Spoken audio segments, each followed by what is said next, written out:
Hi friends, welcome to Shrimati Kumari Telugu audio stories. 38 భాగాలు డిస్క్రిప్షన్లో ఇచ్చాను. ఈరోజు సాడిస్ట్ రోమియో పార్ట్ 39. హరి, నిజంగా సిగ్గులేదు ఎస్టీబీ. నా సాడిస్టు అయితే డిష్యుమ్ డిష్యుమ్ అని అందరినీ కొట్టేసి తీసుకుని పోయేవాడు.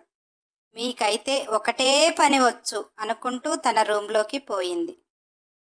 హర్ష, ఏం పని వచ్చు నాకు అని ఆలోచిస్తున్నాడు.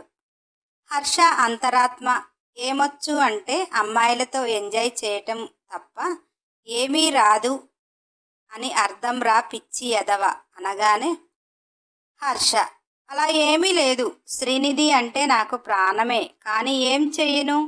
దాని దగ్గరికి వెళ్ళాలి అంటే మా మమ్మీ ఇంత టైట్ సెక్యూరిటీ పెట్టింది కదా అని హర్ష అంటుంటే, హర్ష అంతరాత్మ, నువ్వు వచ్చి 2 నెలలు అయింది. శ్రీనిధి దగ్గరికి మగవాడిగా నువ్వు చేరుకోలేదు. అది వచ్చి 1 రోజు అయింది. ప్లాన్ చేస్తా, నేను నా సాడిస్ట్ దగ్గరికి వెళ్ళిపోతా అని అల్లాడిపోతుంది. అదిరా ప్రేమంటే, దుబై ఎదవ అన్నది.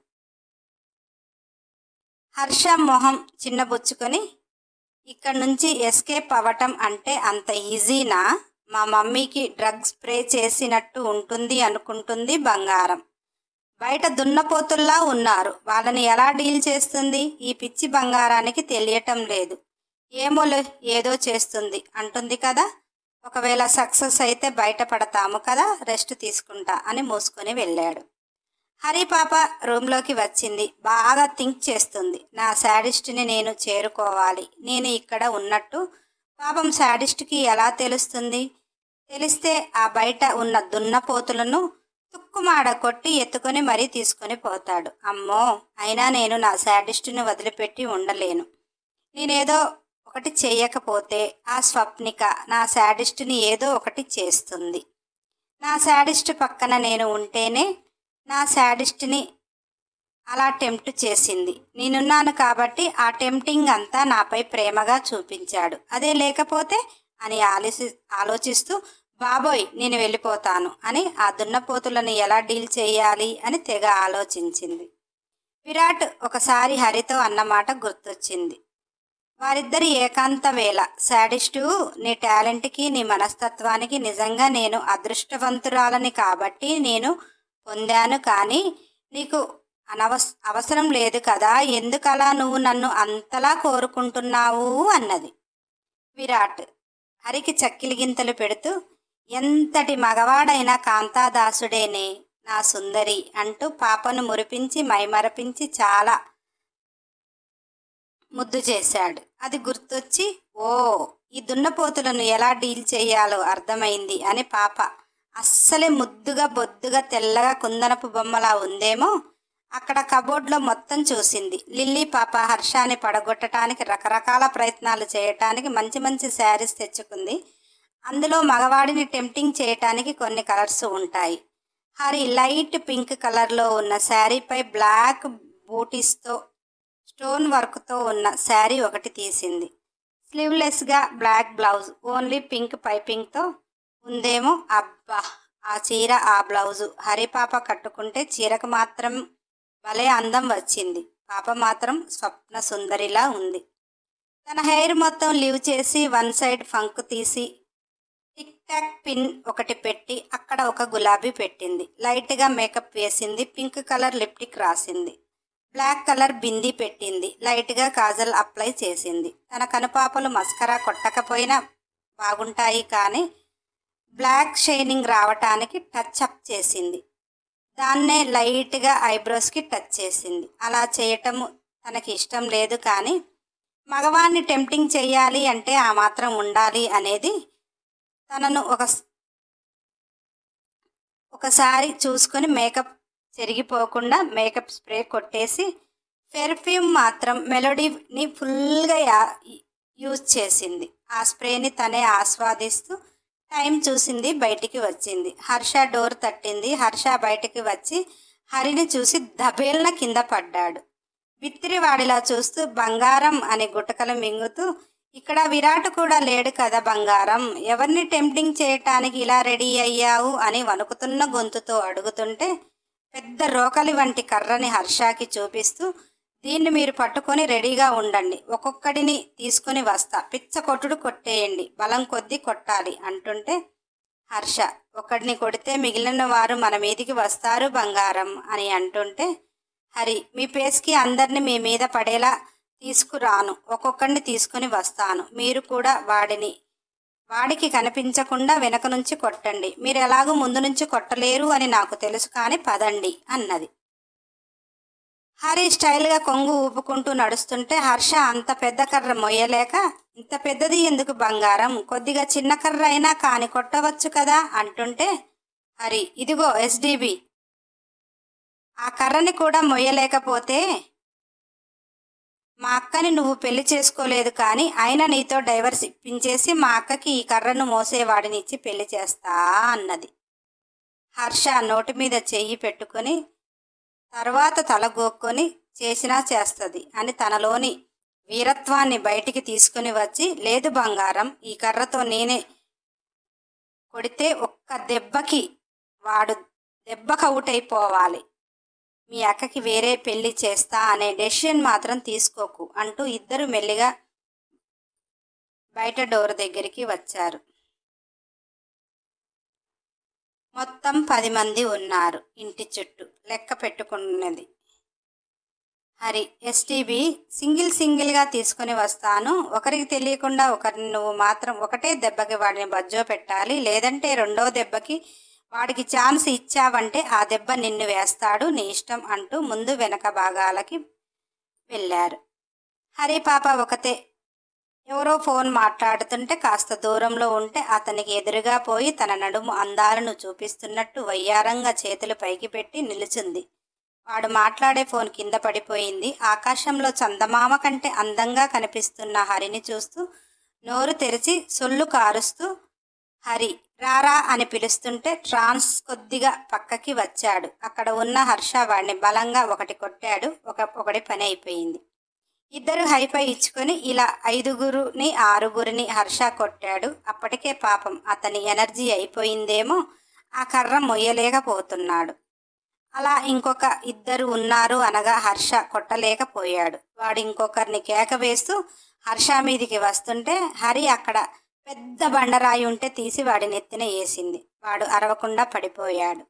ఇంకొకడు అక్కడికి వస్తున్నాడు అని ఇద్దరు అక్కడి నుంచి తప్పించుకొని హర్షాని ఒక పక్కకు ఉంచి హరి ఆ లాస్టోడి దగ్గరికి వచ్చి, ఏమైంది, ఎవరు కనిపించటం లేదు ఏంటి అని క్యూట్గా అడిగింది. వాడు అదే నేను చూస్తున్నాను, అందరూ ఇలా చచ్చి పడినట్టుగా ఉన్నారు, ఎవరూ కనిపించటం లేదు, ఎలా జరిగింది, అయినా వాళ్ళందరూ పోతే పోనే, నువ్వు మాత్రం సూపర్గా ఉన్నావు అంటూ హరి పైకి వస్తున్నాడు.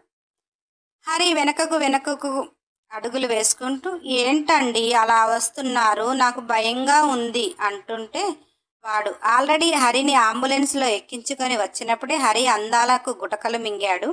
ఇప్పుడు సింగిల్గా దొరికింది అని పాపని ఏదైనా చేసినా అడిగేవారు లేదు అనుకుంటూ వీరులా ధీరుల్లా హరి మీదకి వస్తున్నాడు. హర్ష మెల్లగా వాడి వెనక చేరి లాస్ట్ వాడి మీద బలం సరిపోక కొట్టాడు. కానీ వాడికి దెబ్బ తగలలే. ఇప్పటిదాకా ఇద్దరు కలిసి ఇలా డ్రామాలాడి అందరినీ బజ్జో పెట్టారా అని హర్షాన్ని గట్టిగా చెయ్యి మడిచి ఆ చెయ్యిని మెడ మీద పెట్టి హర్షాన్ని ముందుకు నడిపిస్తూ వాడు హర్ష మీద మొత్తం పడిపోయి ముందుకు నడుస్తున్నాడు. హర్ష మెడ బిగుసుకుంటుంది. హరిని చూస్తే కళ్ళతోటే కాళ్ళు కాస్త చెయ్యి అన్నది. హర్ష ఎలాగూ ఒక చెయ్యి వాడి మెడ పట్టి గట్టిగా పట్టుకున్నాడు. హర్ష రెండవ చెయ్యి వాడి చేతిని పట్టుకుని 2 కాళ్ళు పైకి లేపాడు. హరి సెంటర్లో కొడితే వాడు హర్షాని వదిలేసి వాడి సెంటర్ పార్ట్ని పట్టుకొని లబో దిబో అంటూ కింద పడిపోయాడు. హరి, ఎస్డిబి అందరూ అయిపోయారు, ఇక పదండి, కారు తీయండి అంటూ ఇద్దరు కారులో కూర్చున్నారు. హర్ష, బంగారం, మా మమ్మీ అందులోనే ఉంటే చచ్చిపోద్ది, కనీసం డోర్ అయినా తీసి వస్తా, కాస్త ప్రాణాలతో అయినా ఉంటుంది కదా, ప్లీజ్ బంగారం అన్నాడు. హరి తల కొట్టుకొని, ఆ దున్నపోతు ఎదవలు ఎవరైనా లేస్తే మన పరిస్థితి ఏంటి ఎస్డిబి, తొందరగా వెళ్ళిపోదాము, అయినా మీ మమ్మీ పోతే పోయింది, మీ అమ్మ వల్ల ఎవరికైనా ఉపయోగం ఉందా? పోతే భూమి కన్నా భారం తగ్గిపోతుంది అంటుంటే, హర్ష, అలా అనకు బంగారం, ఆ పాపం మన పిల్లలకు తగులుతుంది, అవసరమా అంటే, హరి పో అని కసిరింది. హర్ష గబగబా దిగి వెళ్ళి వాళ్ళ మమ్మీ డోర్ తలుపు తీసి ఒకసారి మంజులాని చూసుకుని వచ్చేలోపు, హర్ష, ఆ దున్నపోతు వెధవులు లేస్తారో ఏమో, అసలే పిచ్చ కొట్టుడు కొట్టాము, చేతికి చిక్కినామంటే మమ్మల్ని బ్రతకనియ్యరు అని హర్ష వచ్చే లోపల, అది అడవి ప్రాంతం కదా, కారులో డీజిల్ అయిపోతే ప్రాబ్లం అని డీజిల్ డబ్బాలు 2 కారులో కనిపించాయి. హరి గబగబా వాళ్ళందరినీ కుప్పలుగా అక్కడ వేస్తే చుట్టూ ఏదో రాడ్డు పెట్టి సర్కిల్ గీసి ఆ డీజిల్ మొత్తం అందులో పోసి కారులో ఉందో లేదో అనుకుని కొంచెం క్యాన్లో ఉంచి డిక్కీలో వేసింది. సైలెంట్గా వచ్చి కారులో కూర్చుంటే హర్ష గబగబా వస్తూ, ఏంటి బంగారం, మొత్తం డీజిల్ వాసన వస్తుంది అంటూ కారు స్టార్ట్ చేశాడు. ఆ గుంపులో కదులుతూ ఒకడు లేస్తుంటే హర్ష వాళ్ళను చూస్తూ, మనం ఇక వెళ్ళినట్టే అన్నాడు. హరి, ఎస్డిబి లైటరు ఇవ్వు అంది. హర్ష, బంగారం, ఈ సిచ్యువేషన్లో ఆ చిన్న లైటరు మనలను కాపాడుతుందా? అవసరమా?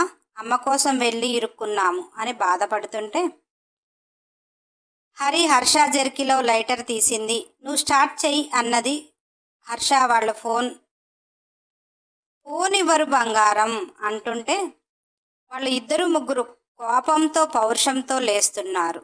హరి లైటర్ వెలిగించింది, వాళ్ళ మీదికి విసిరింది. ఇందాక సర్కిల్గా పోసిన డీజిల్ బగ్గున వాళ్ళ చుట్టూ మంటలు మండుతుంటే హర్ష అలానే చూస్తూ, హరి, ఇప్పుడైనా తొందరగా పోనివి ఎస్డిబి అని అరుస్తుంటే హర్ష రయ్యన తీసుకుని వెళ్ళాడు. 1 కిలోమీటర్ వెళ్ళేదాకా కూడా హర్షకి ఏమీ అర్థం కావటం లేదు. హరి వాళ్ళ చుట్టూ సర్కిల్ గీసి అక్కడ మంటలు రేపకపోతే వాళ్ళు అన్ని దెబ్బలు తిని కూడా వీళ్ళని వెళ్ళనివ్వరు. కానీ టైంకి భలే ప్లాన్ ప్రకారం చేసింది. అమ్మో, మా మరదల దగ్గర చాలా ఉంది అని మురిసిపోతూ కార్ని ఎంత స్పీడ్గా పోనిద్దాము అని అంటుంటే అది డుగ్గు డుగ్గు అంటూ ఆగిపోతుంటే హరి, ఏమైంది ఎస్డిబి అంటే, హర్ష, డీజిల్ అయిపోయింది బంగారం అని కూల్గా చెప్తుంటే హరి గబగబా వెళ్ళి వెనకాల ఉన్న క్యాన్ తీసి ట్యాంకు మూత తీసి ఆ ఉన్న కొంచెం అందులో పోసి వెనుకకు చూసే వరకు ఒకరిద్దరు పరుగున వస్తున్నట్టు అనిపించింది. హరి, బాబోయ్, వాళ్ళు వస్తున్నారు ఎస్డిబి, తొందరగా పోనీ అంటూ డోర్ ఓపెన్ చేస్తూ అందులో కూర్చుంది. కార్ స్టార్ట్ అయింది. అందకుండా వెళ్ళిపోయారు. ఆ ఉన్న కొంచెం డీజిల్కి అటు ఇటుగా కష్టంగా అడవి దాటారు. మళ్ళీ కారు ఆగిపోయింది. హర్ష, ఇప్పుడు ఎలా బంగారం అంటే, రోడ్డు చేరాము కదా, ఏదో ఒక ప్లాన్ చేద్దాము, కానీ మనం చాలా దూరం వచ్చేసామా అన్నది. హర్ష, వచ్చాము, అడవిలో కూడా 50-60 కిలోమీటర్లకి అన్నాడు. ఇద్దరు తాపిగా కారు దిగారు. చుట్టూ కొండల్లా అడవిలాగా ఉంటే ఇక్కడ సిగ్నల్ వస్తుందంటావా ఎస్డిబి అంటే, హర్ష, ఫోన్ మన దగ్గర ఉంటే వస్తుంది, కానీ మన దగ్గర ఫోన్ లేదు కదా, సిగ్నల్ రాదు, మన దగ్గరికి వచ్చి ఏం చేస్తుంది అని ఓవర్గా అంటుంటే హరి హర్షాని కిందికి మీదికి చూసి, మంజుల సెల్లు దొబ్బేసుకొని వచ్చింది, అది అటు ఇటు తిరిగి తన బ్లౌజులోకి వెళ్ళి బయటికి తీసి, ఈ సెల్లులోకి సిగ్నల్ రాకపోతే అప్పుడు చెప్తా నీ సంగతి అని ఓపెన్ చేసింది. హర్ష, బాబోయ్, బంగారానికి ఎన్ని తెలివితేటలు అని మురుసుకుంటూ ఉన్నాడు.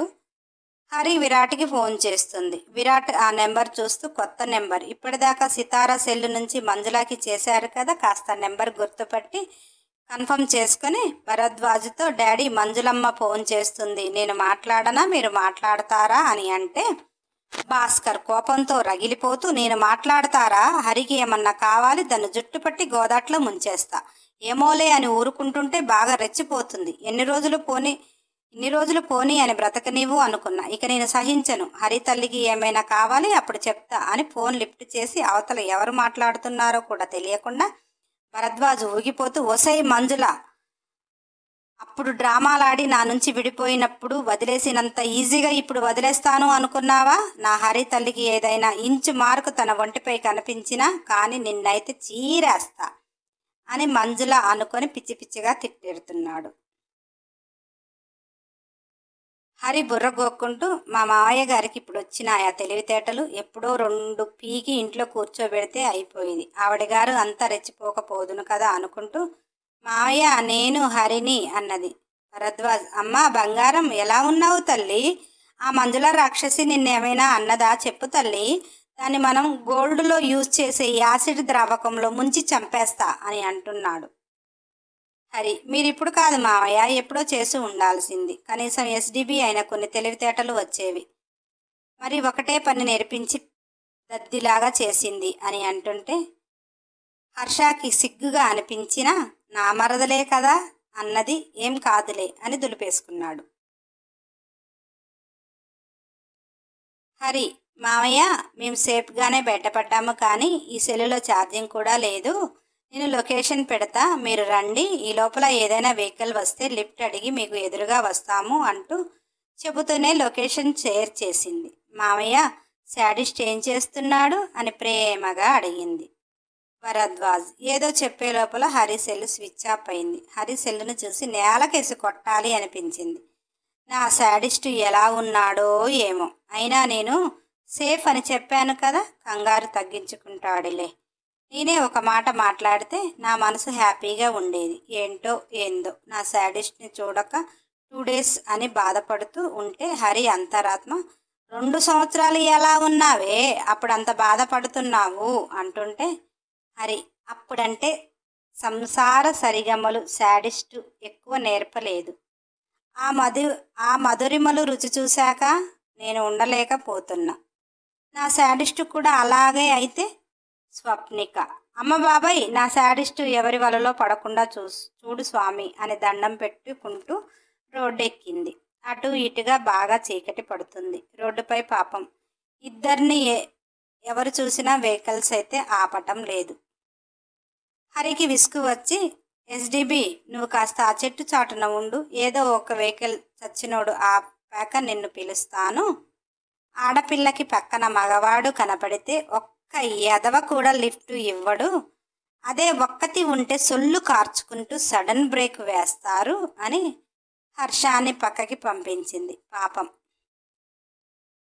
పాప టాలెంట్తో నిజంగానే ఎవరో ఓల్డ్ మ్యాన్ షాక్ అయిపోయి పాప అందానికి షేక్ అయిపోయి సడన్ బ్రేక్ వేశాడు. నెక్స్ట్ ఎపిసోడ్ కోసం సబ్స్క్రైబ్ చేసుకుని వారు ఉంటే చేసుకొని బెల్ ఐకాన్ టచ్ చేసి ఖచ్చితంగా ఒక లైక్ ఇవ్వండి, కంపల్సరీ ఒక కామెంట్ చేయండి, వీలైతే షేర్ చేయండి. మన ఛానల్లో కంప్లీట్ అయిపోయిన స్టోరీలు చాలా ఉన్నాయి, ప్లేలిస్ట్లో పెట్టాను, నాన్ స్టాప్గా వినండి.